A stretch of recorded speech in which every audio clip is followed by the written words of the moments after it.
What I learned was just how damning an account this has been, because you really don't see in American history such a tell-all book. This is kind of the tell-all of tell-alls, where this is a common practice that Trump likes to link his reelection hopes to foreign policy matters. And so we have no idea what he's saying to foreign leaders now. They've really clamped down on the conversations that he has, trying to limit aides in the room.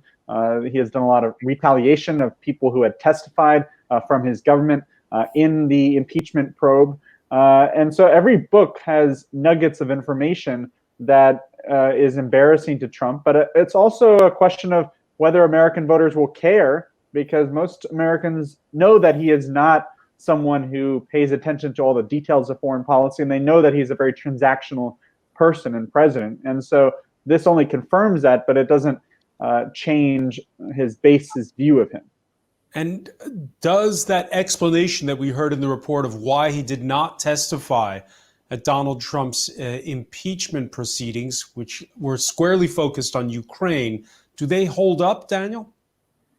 Not really, because the real reason he doesn't talk about that is that he wanted to save this all for a book, so he could make millions of dollars and have a major splash of publicity this week.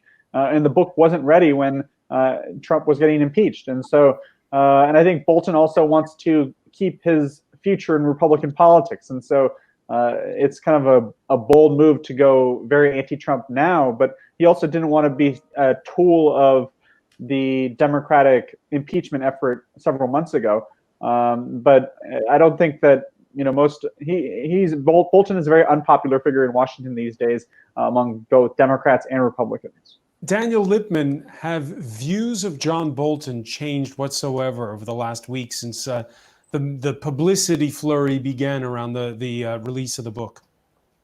Well, I think among Republicans, they've really gone down because they used to view Bolton as a real conservative hero who has pursued conservative policies for decades, and now some of them view him as a traitor who put classified information in his book and didn't even get it properly cleared by the Trump administration, which was dragging its feet, admittedly.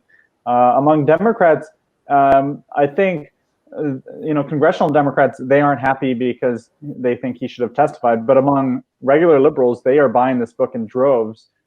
And it's the #1 nonfiction bestseller on Amazon this entire year.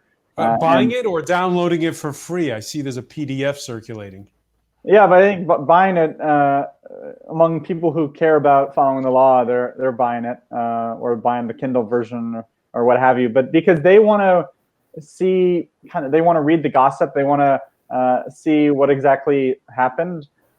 His prose is kind of plotting. It's not an easy read, but it does you feel like you're there as he pursues his job and as he engages in diplomacy and just the inner office battles.